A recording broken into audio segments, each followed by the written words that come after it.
I'm pleased to introduce what appears to be the second formal paper presentation, third formal presentation. Well, I looked at it, but my counting's not so good. The third formal presentation today, a paper presented by Michaela Buccola. Michaela Buccola. It's a very fun way to say it. Well, there'll be more. I'm sure there'll be more if you listen closely. Michaela? Yes. Michaela is finishing her last year in the master's program in theology. And her theological interests include systematic theology, pastoral theology, specifically the area of religious education and spiritual direction. She's interested as well in medieval theology and theological aesthetics.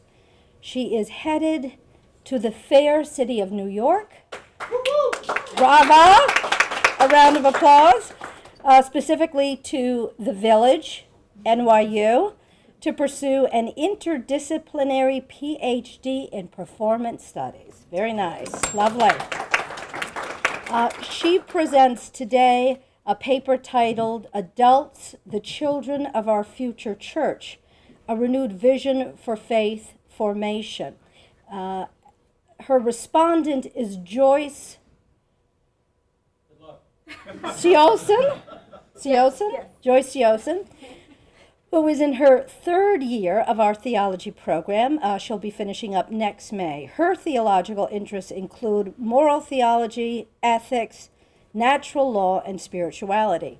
And her future plans include finding work that integrates her background in law, business, and theology when she moves to the great state of Utah to join her future husband, Patrick. Congratulations.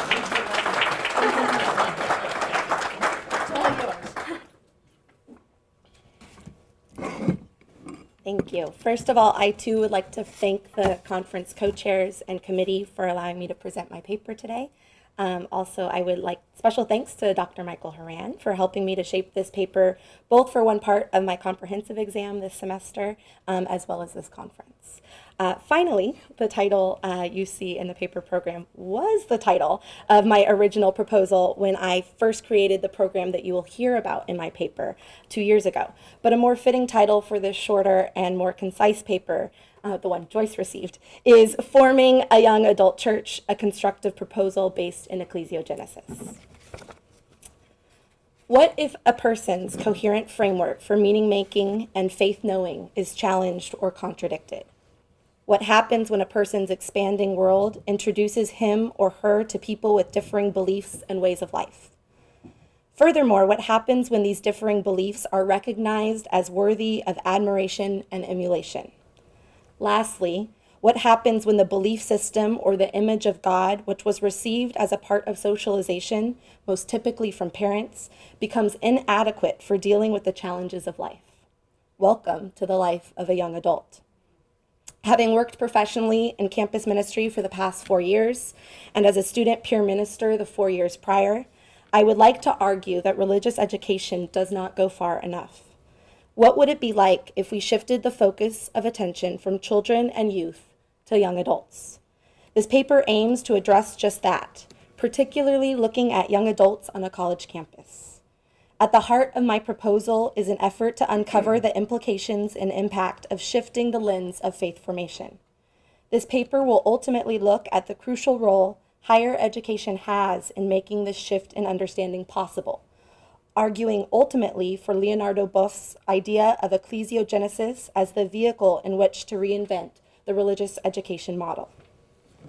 It is important to understand, as Lewis Mudge communicates, that ecclesiology is not merely a theory of church as social institution.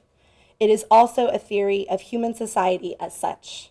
It is a theory of society as pregnant with the possibility of being ecclesia. The church as visible institution lives by acting so as continually to make space for the communal parousia.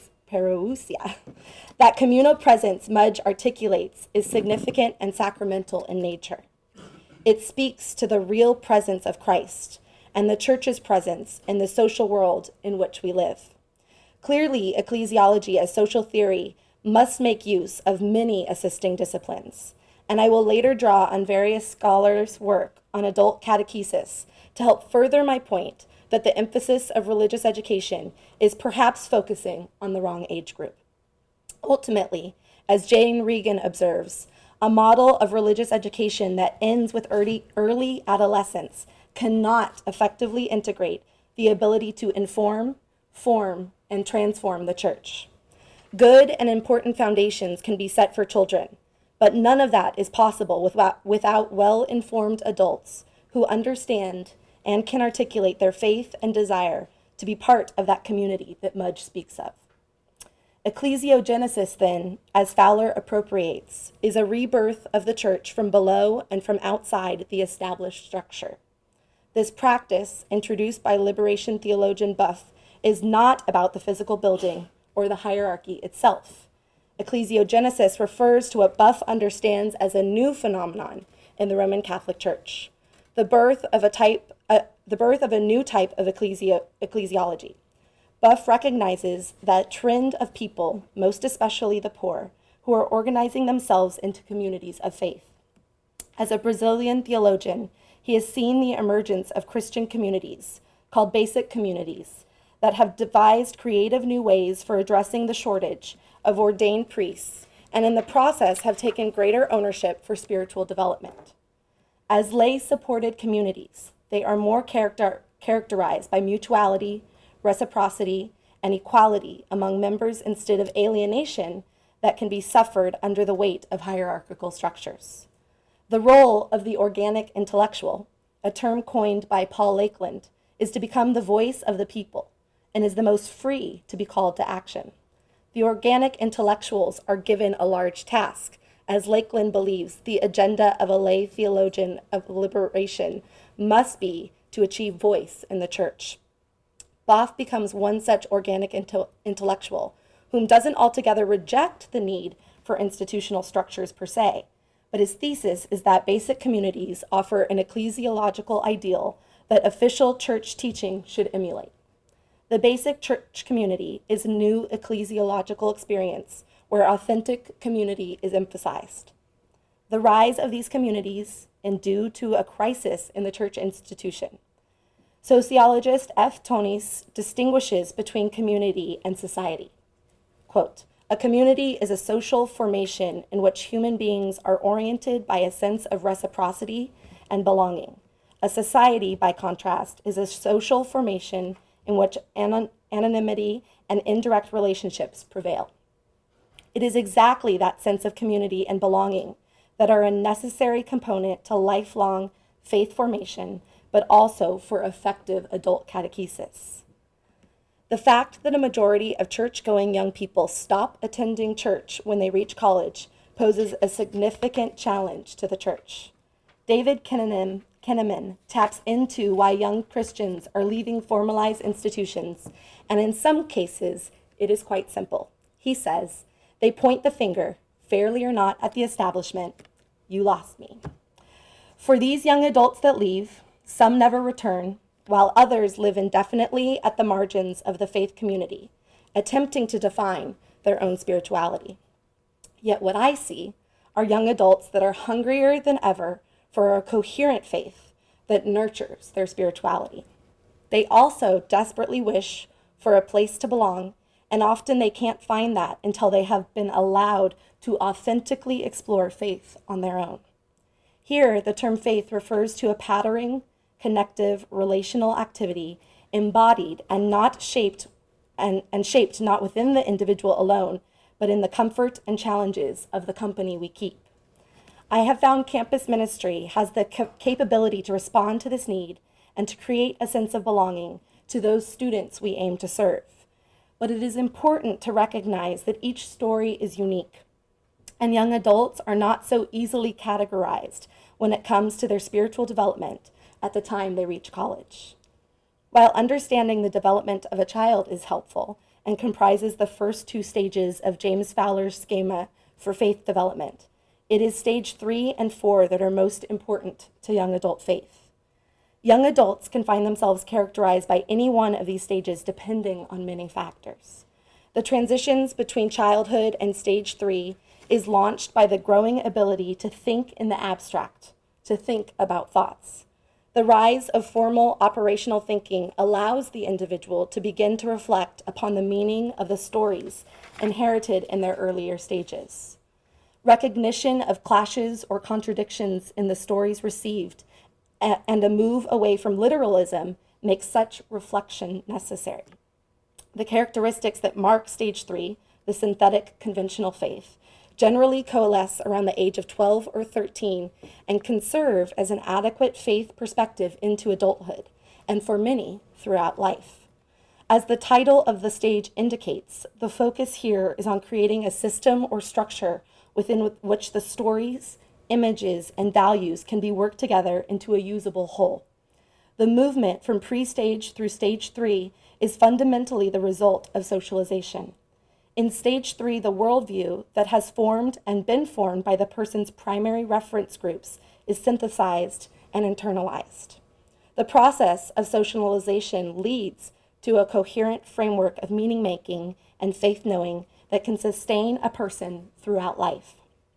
Often taking place in the early 20s, though for many it does not emerge until mid-30s or beyond, stage 4, the individuated reflective faith, is in effect a leaving home, leaving often the tacitly held worldview that has been received and moving into one's own explicit worldview.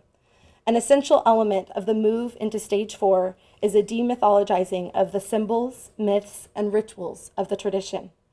It is a time of more or less a critical demythologization in which the import of a symbol, ritual, or myth is separated from the entity itself and is conveyed in terms of ideas or propositions. It is worthy of mentioning that it is in this stage that I encounter most students who come seek out campus ministry and resources such as spiritual direction. They hunger for both intellectual analysis and spiritual nourishment beyond what institutional structures typically provide for people of their age. If we take Fowler's stages seriously in understanding young adult faith development, then we need to critically re-examine why faith formation ends for most in their mid-teens. Thus, this paper will now look at the unique position campus ministry has in further forming the future church. Confirmation is the last formal catechesis any adult receives in the Catholic Church, and that process for most people is in their first 2 years of high school. Furthermore, a majority of this young group cannot seem to articulate the basics of what Catholics believe or the essentials of their tradition. This is one of the biggest problems our church faces, and Maria Harris would agree. She argues that education in the church is lifelong and should not end in the classroom. While I, as an individual, may have no way of fixing the Catholic Church's formal religious education program, I have found that I work in the perfect place to begin to lay the groundwork for change and ecclesiogenesis, the university context. Higher education has a crucial role in making the shift in understanding possible, arguing ultimately for Boff's idea of ecclesiogenesis as the vehicle in which to reinvent effective religious education practices. Inspired by this concept of ecclesiogenesis, influenced by Ignatian spirituality, and taking to heart Kinnaman's ideas for how the church community might cultivate a new mind for understanding and discipling the next generation, I designed a program entitled Contemplatives in Action. We'll call it CIA for short. It is to be implemented at a university level in order to create anew a community, and ultimately to reach those young adults currently disengaged and disconnected from faith formation. Craig Dykstra and Sharon Parks claim that first and foremost, faith begins in relationship. Faith implies trust in another, reliance upon another, accounting upon or dependence upon another. It is within the context of this program that I believe the university can creatively continue to encourage faith formation while fostering leadership. The goals of CIA are the following: to aid in discerning purpose and path, to create opportunities for integrated personal growth and discernment, to foster an ideal and understanding of service and social justice as requirements of our faith, and to promote faith and justice now and in the future by analyzing the causes of injustice in the local and global community, and to work for positive change at Loyola Marymount University. LMU's CIA program is an Ignatian leadership program for students in their sophomore and junior year. Participating in this program is an opportunity for established student leaders to develop the skills and tools necessary to live a life dedicated to leading others in the service of faith and the promotion of justice. Students seeking to participate in the program will have the opportunity to incorporate their current leadership positions combined with experiential learning opportunities to truly become contemplatives in action. Students participating in this program will be actively engaged in discerning their vocation, as well as actively participating in the LMU community and the larger Christian community as a whole. The components of the CIA program are divided into 3 categories: head, hands, and heart. Through these 3 areas, it is our desire that our students will begin to discover who they are most fully alive. The overarching hope of education of the head is to learn by participation in various workshops, such as perhaps the Religious Education Congress, through presentations, such as our very own Bellarmine Forum, and potential formation training. The overarching hope of education of the hands is to grow through service immersion experiences and other field-related experiences offered here at LMU. Finally, the overarching hope of education of the heart is that personal development through engagement in small group faith sharing, liturgy, retreats, and one-on-one spiritual direction is present in their day-to-day lives. I desire to create a living church that addresses the needs of a college-level adult seeking and hungry for a more vibrant and active faith life that is relevant to them.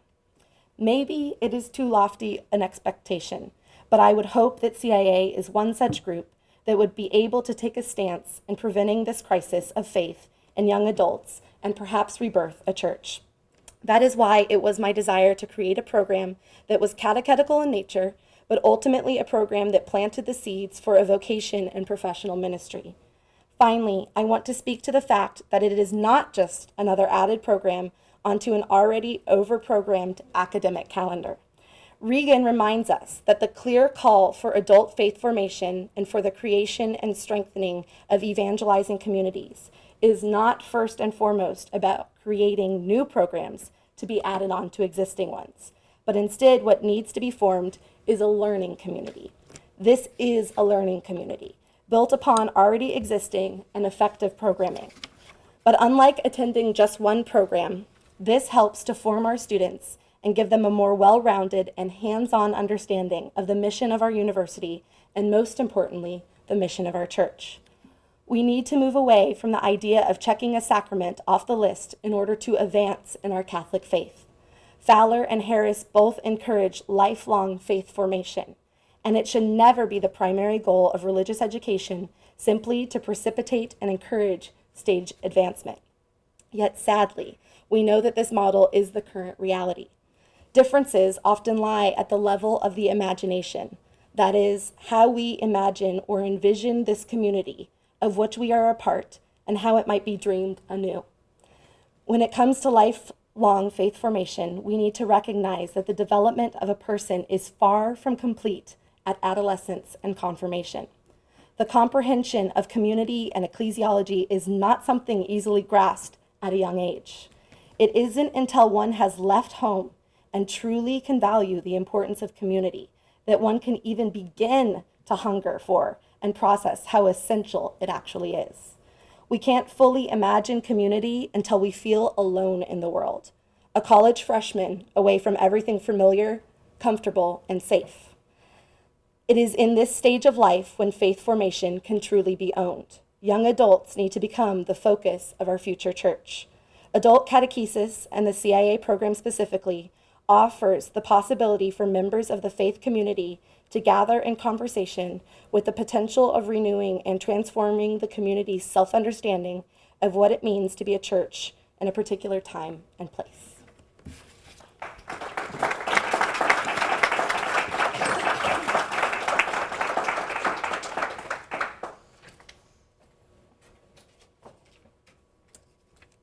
Thank you, Michaela. Thank you for writing your paper and providing us insights about our young adults. In your paper, you suggest a shift in the Catholic Church's traditional approach of focusing on children and high school-aged youth to young adults. That suggestion is based on your own experience as a campus minister. Your first main point introduces the concept of ecclesiogenesis, which is a way of reviving the base communities that characterize the early church. A return to having the lay community responsible for faith formation would integrate all members of the church and provide a vehicle for lifelong formation. I agree with your point that the church hierarchy should not be held responsible for the duty of faith formation. It should be a community effort. A return to the concept of the base community would aid in the sharing of that responsibility for formation. Your next point focuses on the young adult in today's world. Based on your experience, you are able to touch upon the questions that a young adult has in their lives. Many of these young adults grow disillusioned with the religious establishment, but remain hungry for spiritual fulfillment. In your experience, you meet students at stage 4 of Fowler's schema of faith development, which is the stage of demythologizing of the symbols, myths, and rituals of the tradition. Because of this, you bring up the need to critically re-examine why faith formation ends in the mid-teens at confirmation.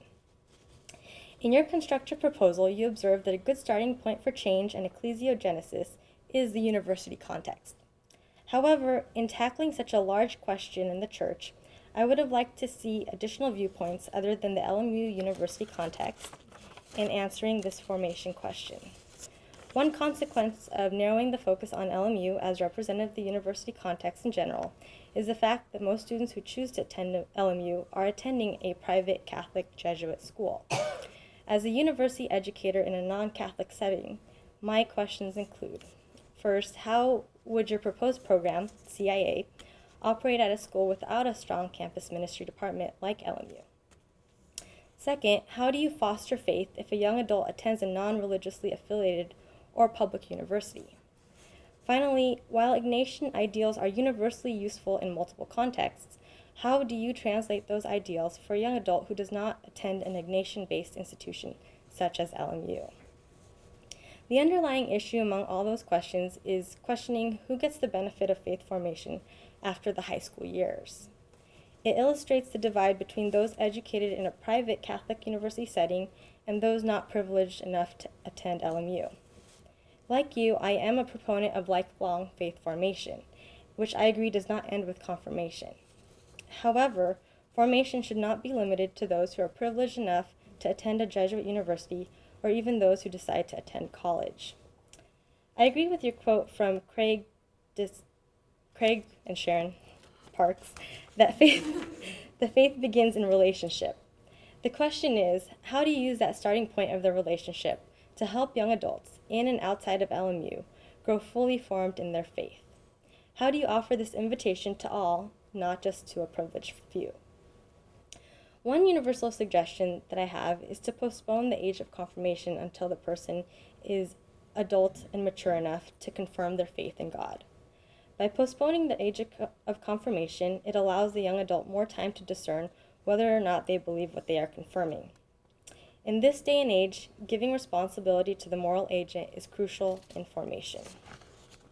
Perhaps part of the confirmation program would be enlisting and integrating the mission and ideals of your proposed CIA program. In conclusion, your paper was a well-written analysis of the crisis of the church in young adult formation. It is quite an endeavor to undertake, but one that must be confronted and changed.